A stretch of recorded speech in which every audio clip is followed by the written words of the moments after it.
اور اب جو بھی فیصلہ آئے گا سپریم کورٹ کا، زیادہ غالب امکان یہی ہے کہ وہ وزیر اعظم کے خلاف آئے گا. تو پیپلز پارٹی کے پاس ایک ہی راستہ ہے، اور وہ مناسب ترین راستہ یہ ہے کہ وہ اپنے وزیر اعظم سے کہیں کہ اب وہ علیحدہ ہو جائیں اپنے عہدے سے، اور اس کے بعد نیا وزیر اعظم لے کے آئیں. اور ٹھیک. اسمبلی کا بجٹ اجلاس چل رہا ہے، اس میں بجٹ کو منظور کروائیں اور اگلے الیکشن کی تیاری کریں. اچھا میر صاحب نئے وزیر اعظم کے بارے میں بھی آپ سے سوال پوچھیں گے، لیکن آپ کے پاس خبریں کیا ہیں اجلاس کے بارے میں کہ وہاں پر کیا بات چیت ہو رہی ہے اس وقت؟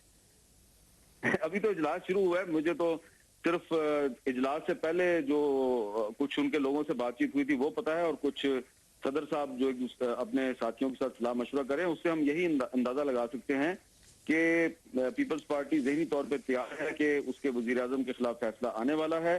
کچھ پیپلز پارٹی کے جو رہنما ہیں انہوں نے بڑے واضح الفاظ میں مجھے یہ کہا ہے کہ جو اٹارنی جنرل عرفان قادر تھے ان کے پاس ایک اچھا کیس تھا، موجود تھا لڑنے کے لیے، لیکن انہوں نے دلائل کم دیے اور اگریشن زیادہ دکھایا، جارحیت زیادہ دکھائی، بدتمیزی انہوں نے بار بار کی کورٹ کے اندر. اور اعتزاز احسن سے بھی بہت سے پیپلز پارٹی کے رہنما مایوس ہیں. ان کا خیال ہے کہ یہ ہماری غلط اسٹریٹجی تھی کہ اعتزاز احسن جنہوں نے کہ پہلے یہ اعلان کیا تھا کہ وہ چیف جسٹس افتخار احمد چودھری کے سامنے کبھی پیش نہیں ہوں گے، ان کو ان کے سامنے پیش کیا گیا اور وہ کوئی ایسے اچھے دلائل بھی پیش نہ کر سکے، حالانکہ دلائل موجود تھے.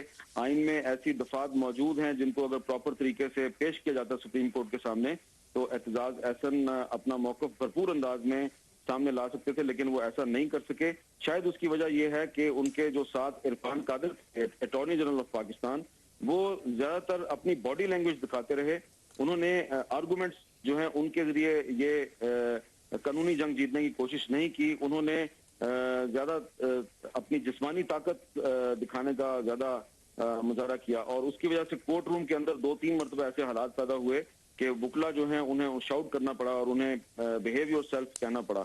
تو عرفان قادر نے جو کچھ بھی کیا کورٹ کے اندر، اس سے یہ واضح ہے کہ ان کے پاس مؤثر دلائل نہیں تھے، اور جس کے پاس دلائل نہیں ہوتے وہ بدتمیزی کرتا. جی بہت شکریہ حامد میر. سینئر تجزیہ کار کیپٹل ہوسٹ کے اینکر پرسن کہہ رہے تھے کہ جو اٹارنی جنرل عرفان قادر کا جو رویہ نظر آیا سپریم کورٹ میں جب تک یہ سماعت ہوئی، اس کے برخلاف انہوں نے دیکھا کہ وزیر اعظم کا جو بیان تھا اس میں کافی زیادہ تضاد نظر آیا. خاص طور پہ وزیر اعظم اس سے پہلے کئی مرتبہ کہہ چکے ہیں کہ جو بھی فیصلہ آئے گا عدالت کا وہ انہیں قبول ہوگا. 3 بجے کہا گیا تھا کہ فیصلہ آئے گا اسپیکر رولنگ کیس کا. اب تک اس کا انتظار جاری ہے. جیسے اس بارے میں اپڈیٹس آتی رہیں گی آپ کو جیو نیوز اپڈیٹ کرے گا. اچھا اس کے ساتھ آپ کو یہ بھی بتا دیں کہ ایک طرف تو سپریم کورٹ کا فیصلہ، مختصر فیصلہ کچھ ہی دیر میں آنے والا ہے اسپیکر رولنگ کیس کے بارے میں، جو کہ وزیر اعظم کے مستقبل کا فیصلہ کرے گا کہ وہ آئندہ وزیر اعظم رہتے ہیں